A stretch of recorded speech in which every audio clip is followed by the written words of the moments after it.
오늘 함께 나눌 말씀은 호세아 1장입니다. 오늘부터 호세아 말씀을 함께 보도록 하겠습니다. 호세아에 대해서 여러 가지 우리가 함께 나눌 수 있겠지만 먼저 1절 말씀을 같이 제가 한번 읽어보겠습니다. 우시아와 요담과 아하스와 히스기야가 이어 유다 왕이 된 시대에 곧 요아스의 아들 여로보암이 이스라엘 왕이 된 시대에 부엘의 아들 호세아에게 임한 여호와의 말씀이라. 아멘. 여기 보니까 시대를 먼저 알려주고 있는데요. 누구 시대 때 이 호세아가 활동을 했냐면 여로보암 왕 때 활동을 했다고 말하고 있습니다. 여기서 말하는 여로보암 왕은요, 솔로몬에게 반역해서 북이스라엘을 세운 그 여로보암 왕이 아니라 여로보암 2세를 말합니다. 예후의 자손인 여로보암 2세를 말하는데요. 굉장히 여로보암 2세 때 북이스라엘이 번창했습니다. 그래서 보시면 북이스라엘은 우시야, 요담, 아하스, 히스기야 이렇게 4명의 왕이 다스릴 동안 북이스라엘은 여로보암 왕 혼자서 다스린 거예요. 무려 41년간 북이스라엘을 다스렸습니다. 그만큼 여로보암 왕은 힘이 있었고 그만큼 강력했습니다. 그런데 그때 왜 호세아에게 하나님의 말씀이 임하고 또 예언을 하게 되었을까요? 힘이 있고 강했지만 여로보암은 하나님의 뜻에 합당하게 살지 않았기 때문에 그렇습니다. 여로보암 왕 때 수많은 죄가 이 북이스라엘 땅에 넘쳐났기 때문에 하나님께서는 호세아 선지자를 보내셔서 그 땅에 말씀하신 것이죠. 그럼 어떤 식으로 하나님께서는 호세아를 통해 이스라엘 백성들에게 말씀하시나요? 우리 2절 말씀을 같이 한번 읽어보겠습니다. 여호와께서 처음 호세아에게 말씀하실 때 여호와께서 호세아에게 이르시되 너는 가서 음란한 여자를 맞이하여 음란한 자식들을 낳으라. 이 나라가 여호와를 떠나 크게 음란함이니라 하시니. 아멘. 하나님께서는 예언의 말씀을 호세아를 통해 해주셔야 되는데 뭐라고 하시냐면 먼저 음란한 여자를 맞아서 음란한 자식을 낳으랍니다. 이 호세아에게 뭔가 하나님의 거룩한 말씀을 전해주시고 또 이 호세아가 그렇게 선포해야 될 것 같은데 그게 아니라 저기 음란한 여인을 데려다가 음란한 자식을 낳으라는 거예요. 이 호세아는 너무 그 말씀이 당황스럽고 황당했지만 그럼에도 불구하고 하나님의 말씀에 순종합니다.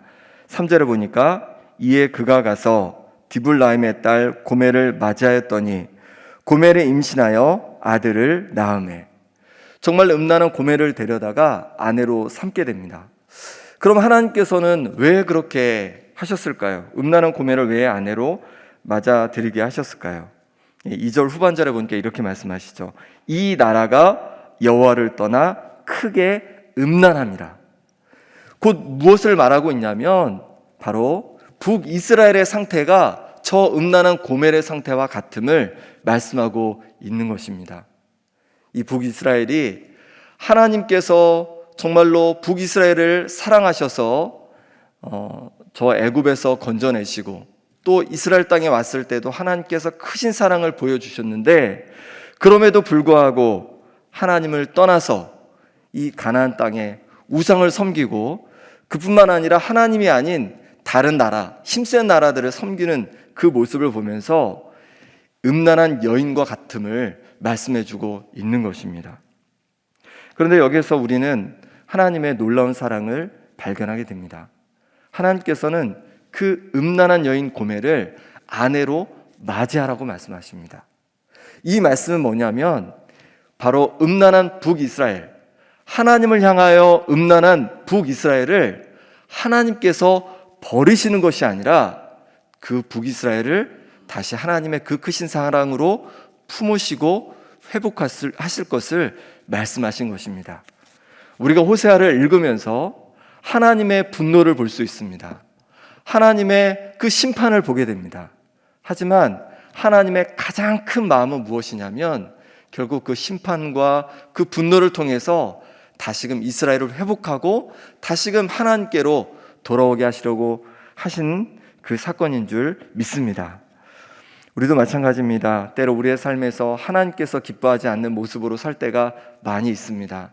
그때 우리가 많은 죄책감을 가지고 살기도 하고 또 하나님을 떠나 살기도 합니다. 그런데 하나님께서는 우리를 기다리신다는 것입니다. 다시금 하나님 품으로 돌아오기를 하나님께서는 기다리고 계십니다. 음란한 고매를 통해서 자녀를 낳게 되는데요, 3명의 자녀를 낳습니다. 4절 말씀을 제가 읽어보겠습니다. 여호와께서 호세에게 이르시되 그의 이름을 이스르엘이라 하라. 조금 후에 내가 이스라엘의 피를 예후의 집에 갚으며 이스라엘 족속의 나라를 폐할 것임이니라. 아멘. 첫째 이름은 뭐냐면 이스라엘입니다. 근데 이 이스라엘은요, 원래 어떤 이름이냐면 한 그 장소를 얘기하는 것이에요. 어디를 말하냐면 이 이스라엘 지형을 보면요, 주로 산지로 되어 있습니다. 그래서 유다 산지, 맨 아래쪽에 유다 산지가 있고 그 위에 에브라임 산지가 있고 그 위에 갈릴리 산지가 있습니다. 그런데 이 에브라임 산지와 갈릴리 산지 그 사이에 뭐가 있냐면 이스라엘 평야지대가 있습니다. 이스라엘의 최대 곡창 지대입니다. 근데 뭐라고 부른다고요? 이스라엘이 아니라 이스르엘, 한자만 바꾸면 돼요. 이스르엘. 그래서 하나님께서 심으셨다라는 뜻이에요. 최대 곡창 지대예요. 예. 그런데 그 이름으로 이 첫째 아들의 이름을 지으라는 거예요. 왠지 기분이 좋습니다. 하나님께서 심으셨다고 하고 최대 곡창 지대니까 왠지 기분이 좋습니다. 그런데 꼭 그렇지 않은 것이, 왜냐하면 그 이스라엘에는 굉장히 힘든 그런 일들, 마음을 힘들게 하는 일이 바로 그 이스라엘에서 벌어졌기 때문입니다. 어떤 일이 벌어졌습니까? 4절에 보니까 조금 후에 내가 이스라엘의 피를 예후의 집에 갚으며, 이렇게 말씀하십니다. 그곳에 뭔가 피를 흘리는 일이 일어났다는 거예요. 사실 이 이스라엘 평야는요, 어디에 해당하냐면 해변길과 이어집니다. 해변길은 뭐냐면 그때 당시 고속도로예요. 고속도로, 국제고속도로. 그래서 저기 바벨론이나 아수르나 이런 나라들이 애굽으로 가려면 꼭 지나가는 길이 어디냐면 바로 이 이스라엘 평야인 거예요. 그러니까 이곳에서 평야인데 국제도로가 지나가니까 많은 전쟁이 있었고 많은 사람이 죽었습니다. 그런데 그곳에서 누구도 죽었냐면 바로 오늘 말씀하시는 그 아합 가문의 사람들이 많이 죽었습니다. 아합 가문이 하나님께 범죄하고 하나님 보시기에 합당하지 않게 살아가자 하나님께서는 예후라는 사람을 일으키셔서 이 이스라엘 평야에서 심판하시게 됩니다. 그러니 이곳은 심판의 장소입니다. 하나님께서 심판하신 장소인 것이에요. 그런데 뭐라고 말씀하시냐면 이제 아합 가문을 심판한 예후의 집안도, 예후의 가문도 이곳에서 심판을 받게 될 것을 말씀하시는 거예요. 그럼 예후의 자손이 누군가? 바로 여로보암 왕입니다. 여로보암 2세입니다. 하나님께서 예후 왕을 아합 가문을 심판하는 심판의 도구로 삼으셨는데 다시 심판의 도구로 쓰임 받았던 이 아합 가문조차 하나님 앞에 범죄함으로 말미암아서 하나님께 심판을 받게 되었다는 거예요. 열왕기하 15장 9절에 보니까 이 여로보암 2세의 아들 스가랴에 대해서 이렇게 말씀하십니다. 그의 조상들의 행위대로 여호와 보시기에 악을 행하여 이스라엘로 범죄하게 한 느밧의 아들 여로보암의 죄에서 떠나지 아니한지라. 이 스가랴가 그 조상들의 행위대로 하나님 보시기에 악을 행했다는 거예요. 심판의 도구로 쓰임 받았지만 바로 그들조차 하나님 앞에 심판받을 대상이 되었다는 것입니다. 그렇습니다. 우리가 이 세상을 살다 보면 정말로 악한 사람을 보게 됩니다. 잘못 행동하고 잘못 살아가는 사람들을 보게 됩니다. 그럴 때 그들을 향해서 우리가 어떤 마음을 가져야겠습니까? 그들을 비판하기에 앞서, 자만한 마음을 가지기에 앞서 나도 혹시 저런 범죄에 빠지지 않을까? 저런 허물과 죄 가운데 빠지지 않을까? 내 자신을 돌아보고 또 조심하는 것이 필요할 줄 믿습니다. 우리 그 다음의 아들, 둘째 아들을 보겠는데요. 6절 말씀입니다. 6절 말씀. 고멜에 또 임신하여 딸을 낳음에 여호와께서 호사에게 이르시되 그의 이름을 로루하마라 하라. 내가 다시는 이스라엘 족속을 긍휼히 여겨서 용서하지 않을 것임이니라. 아멘. 고멜이 이제 둘째 자녀를 낳게 되는데 이름을 뭐라고 하냐면 로루하마라고 합니다. 로루하마. 뭐 노루가 생각나십니까? 이 로자가 무슨 또 로자냐면 아니다 라는 뜻이에요. 그래서 루하마 그러면 루하마가 아니다 이런 뜻이에요. 그래서 루하마는 어떤 뜻이냐면 긍휼히 여김을 받은 자라는 뜻이거든요. 그러니까 어떤 뜻이냐면 긍휼히 여김을 받지 못한 자, 긍휼히 여김을 받지 못한 자라고 딸의 이름을 지으라는 거예요. 예, 여러분 자녀의 이름을 지을 때 긍휼의 이름을 받지 못한 자, 뭐 이렇게 지을 수 있겠습니까? 근데 셋째는 더 황당합니다. 셋째는 9절에 보니까 이렇게 말씀하세요. 여호와께서 이르시되 그의 이름을 로암미라 하라. 너희는 내 백성이 아니요 나는 너희 하나님이 되지 아니할 것임이니라. 로암미라 하랍니다. 암미는 하나님의 백성이라는 뜻이에요. 로암미니까 하나님의 백성이 아닌 자라는 뜻입니다. 자녀 이름을 지는데 하나님의 백성이 아닌 자 이렇게 지으라는 거예요. 제가 그 하나님의 백성이란 뜻을 가진 자녀 이름들은 많이 봤습니다. 그래서 하나님의 백성, 그래서 하민이. 그래서 어느 교회나 가보면 하민이란 이름이 참 한 명씩은 있더라고요. 그래서 하나님의 백성 너무 좋잖아요. 근데 자녀 이름을 뭐라고 지으라고 합니까? 하나님의 백성이 아닌 자 이렇게 지으라는 거예요. 이 호세아가 그 이름을 지을 때 자녀 이름을 로루하마라, 긍휼의 영임을 받지 못한 자, 또 하나님의 백성이 아닌 자라고 지을 때 얼마나 마음이 힘들고 또 아팠을까 생각을 해봅니다. 자, 그러면 도대체 왜 이렇게 하나님께서는 이름을 지라고 하셨을까요? 사람들은 호세아가 자기 자식의 이름을 이렇게 로루하마로 루암미로 짓는 것을 보면서 의아했을 겁니다. 도대체 이름을 왜 저렇게 줬을까? 저분 분명 하나님의 선지자인데 왜 저렇게 줬을까 하면서 궁금해했을 겁니다. 그때 호세아가 그것을 설명해 주었겠죠. 그렇습니다. 이 자녀는 누굴 말하는 거냐면 이스라엘 족속을 말하는 거예요. 이스라엘 백성들을 말하는 거예요. 그들이 하나님 앞에 범죄함으로 말미암아서 하나님을 떠나 있음으로 말미암아서 하나님은 그들에게 경고하시는 거예요.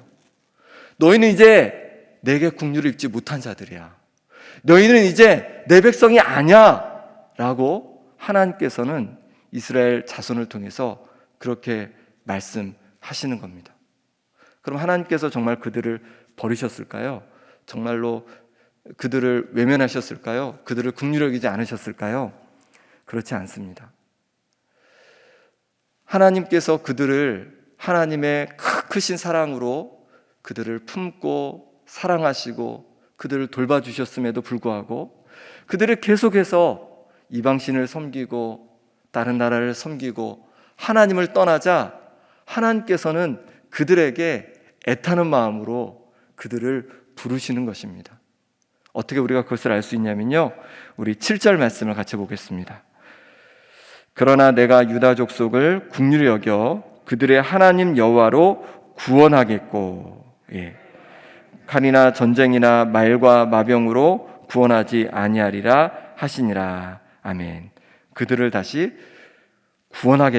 구원하겠다라고 말씀하십니다. 10절에도 보면 그러나 이스라엘 자손의 수가 바닷가의 모래같이 되어서 헤아릴 수도 없고 셀 수도 없을 것이며 전에 그들에게 이르기를 너희는 내 백성이 아니라 한 그곳에서, 이게 로암미죠, 한 그곳에서 그들에게 이르기를 너희는 살아계신 하나님의 아들들이라 할 것이라. 아멘. 너희가 내 백성이 아니다라고 한 곳에서 내 아들이다, 살아계신 하나님의 아들들이라 라고 말씀하실 것을, 회복하실 것을 말씀하신 것입니다. 이스라엘 백성들이 수없이 하나님을 배신해서 떠나가고 했지만 하나님께서는 그들을 버리신 것이 아니라 더 큰 사랑으로 그들을 안아주셨습니다. 바로 예수 그리스도를 보내셔서 우리 모든 인류의 죄를 위해서 십자가에 지게 하심으로 말미암아 이제 예수를 믿는 자는 누구나 이제 하나님의 자녀가 되는 권세를 주신 줄 믿습니다. 우리도 그렇습니다. 우리가 살아가다 보면 수없이 하나님을 떠나려고 합니다. 이스라엘 백성처럼 헛된 것을 섬기고 또 이스라엘 백성처럼 사람을 의지하고 재물을 의지하고 헛된 것을 의지하며 살아갑니다. 그런데 하나님께서는 여전히 우리를 부르시고 계시다는 사실입니다. 그러니 이제 우리의 마음을 돌이켜서 하나님 품으로 돌아가시는 우리 성도님들 되시기 바랍니다. 하나님을 의지하고 또 하나님을 섬기며 살아갈 때 하나님께서 우리 인생을 책임지시고 우리 자녀들의 인생을 책임지시고 하나님께서 하나님 자녀의 영광을 우리에게 부어주실 줄 믿습니다. 이 시간 우리 함께 기도하겠습니다. 기도하실 때 이스라엘 백성처럼 하나님이 아닌 헛된 것을 섬기고 또 하나님이 아닌 헛된 것을 의지하며 살아갔던 우리의 모습을 용서해 주시라고 기도하면 좋겠습니다. 하나님 아버지, 그리고 이제 하나님을 의지하며 하나님을 마음과 뜻과 정성을 다해 사랑하는 인생이 되겠다고 결단하며 기도하겠습니다. 또한 이 시간에 기도하실 때 코로나 상황이 하루빨리 그치도록 기도해 주시고 또한 저 미얀마 땅에 또 중동 땅에 하나님께서 평안을 부어주시도록 이 시간 우리 함께 기도하겠습니다. 아버지 하나님, 우리의 삶의 모습이 정말로 이스라엘 백성과 너무 닮았습니다. 끊임없이 하나님께서 사랑을 보여주시지만 그 하나님의 사랑 안에 머무는 것이 아니라 하나님을 떠나서 하나님을 멀리하고 또 헛된 것을 섬기고 헛된 것을 의지하며 살았던 우리의 모습을 용서하여 주시옵소서. 이제 하나님 품에 다시 안기기를 원합니다. 그 하나님의 사랑 안에 다시금 다가가기 원합니다. 하나님 아버지, 우리를 용서하신 그 십자가 사랑을 가지고 다시 하나님께로 나아가겠습니다. 우리를 붙잡아 주옵소서. 우리를 아버지 하나님 만져 주옵소서. 우리의 심령을 주님 붙잡아 주셔서 오직 하나님을 섬기고 하나님을 의지하며 살아가는 인생 되게 하여 주옵소서. 그런 말미암아 우리 인생이 정말로 풍성한 인생이요 하나님을 영화롭게 하는 인생이 될 수 있도록 역사하여 주시옵소서. 아버지 하나님 또한 구하며 나갑니다. 주님 붙잡아 주옵소서. 코로나로 말미암아서 너무 힘들고 어려운 상황 가운데 있습니다. 하나님, 온 세계가 힘을 합쳐서 이 어려운 때를 잘 이겨가게 도와주시고 아버지 하나님 백신 접종도 잘 되어져서 온 세계가 다시 평안을 찾을 수 있도록 도와주시고 하나님을 더욱 경외할 수 있도록 인도하여 주옵소서. 아버지 하나님 또한 구하며 나갑니다. 저 미얀마 땅에 중동 땅에 하나님께서 은혜 주셔서 평안이 있게 원합니다. 하나님 아버지, 전쟁의 소식이 그치게 도와주시고 아버지의 싸움의 소식이 그치게 도와주시고 하나님께서 부어주시는 평안이 온전히 임할 수 있도록 역사하여 주옵소서. 하나님 도와주옵소서. 하나님의 평강으로 채워 주옵소서. 하나님 아버지, 우리의 모습이 이스라엘 족속과 같았음을 고백합니다.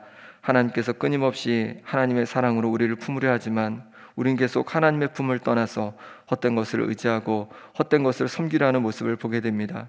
하나님 아버지, 우리를 용서하시고 이제 다시금 하나님 아버지의 품에 안기기를 원하오니 하나님 아버지, 정말로 우리의 마음이, 우리의 심령이 하나님을 중심 삼고 하나님을 정말로 사랑하는 심령 될 수 있도록 하나님 역사하여 주옵소서. 그래서 아버지 하나님께 영광 돌리고 하나님께서 부어주시는 사랑 속에서 평안을 누리는 우리 인생 될 수 있도록 역사하여 주시옵소서. 예수 그리스도 이름으로 기도드립니다. 아멘.